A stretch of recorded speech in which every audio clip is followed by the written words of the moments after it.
America ప్రతిపాదించిన శాంతి ఒప్పందంలో మరో కీలక పరిణామం చోటు చేసుకుంది. యురేనియంను అప్పగించడానికి ఇరాన్ సిద్ధమైనట్లు అమెరికా వార్తా పత్రికలకు వైట్ హౌస్ అధికారులు తెలిపారు. ఇరాన్ యురేనియం నిల్వల నిర్మూలన పద్ధతిపై త్వరలో చర్చలు జరపనున్నట్లు ప్రకటించారు.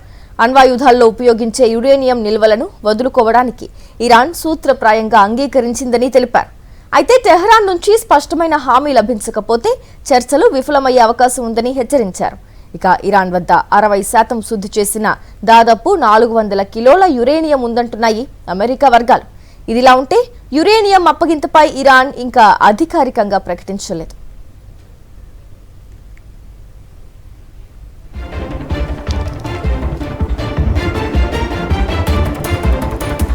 ఈ అంశానికి సంబంధించి పూర్తి డీటెయిల్స్ అందించేందుకు మా కరెస్పాండెంట్ వెంకటేష్ ఫోన్ లైన్ ద్వారా జాయిన్ అవుతున్నారు. వెంకటేష్,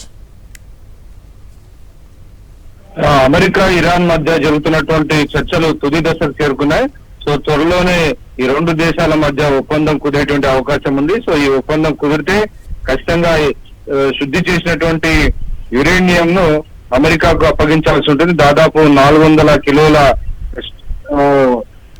ఇప్పటికే శుద్ధి చేసినటువంటి యురేనియం అప్పగించేందుకు ఇరాన్ సూత్రప్రాయంగా అంగీకరించినట్టుగా తెలుస్తుంది. సో ఈ అంశం పైన ఇంకా ఫైనల్ డీల్ జరగాల్సి ఉంది. దీనికి సంబంధించినటువంటి చర్చలు అయితే జరుగుతున్నాయి.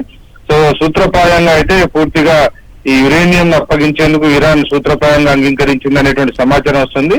సో ఈ అంశంపై అధికారికంగా ఇంకా ప్రకటన వెలువడాల్సి ఉంది. దాదాపు 400 కిలోల యురేనియం ను శుద్ధి చేసినటువంటి యురేనియం ను అప్పగిస్తేనే ఖచ్చితంగా ఈ శాంతి ఒప్పందాన్ని కుదుర్చుకుంటామని అమెరికా షరతు పెట్టింది. సో ఆ నేపథ్యంలో ఆ షరతులకు ఇరాన్ సూత్రప్రాయంగా అంగీకరించినటువంటి నేపథ్యంలోనే అతి త్వరలోనే ఈ రెండు దేశాల మధ్య కొనసాగుతున్నటువంటి యుద్ధానికి ముగింపు వచ్చేటువంటి అవకాశం కనబడుతుంది. అదే కనుక జరిగితే ఖచ్చితంగా హార్మూజ్ జలసంధి ఓపెన్ అయ్యేటువంటి అవకాశం ఉంది. ఇప్పటికీ హార్మూజ్ జలసంధి నుంచి ఈ నౌకల రాకపోకలకు ఇరాన్ తీవ్రమైనటువంటి ఆటంకం కలిగిస్తుంది. దాని ఫలితంగా ప్రపంచవ్యాప్తంగా కూడా ఇప్పుడు అనేక దేశాలను కూడా చమురు సంక్షోభాన్ని ఎదుర్కొంటున్నటువంటి సందర్భం మనం చూస్తాం. మన దేశంలో కూడా వరుసగా దాదాపు 10 రోజుల్లో 3 సార్లు పెట్రోల్, డీజిల్, సిఎన్జి ధరలు పెరిగాయి.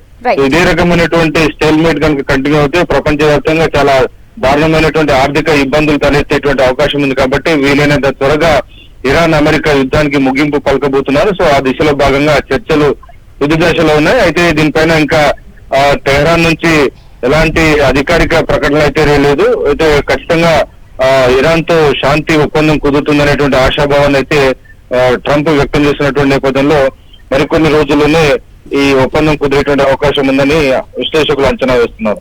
థాంక్యూ వెంకటేష్.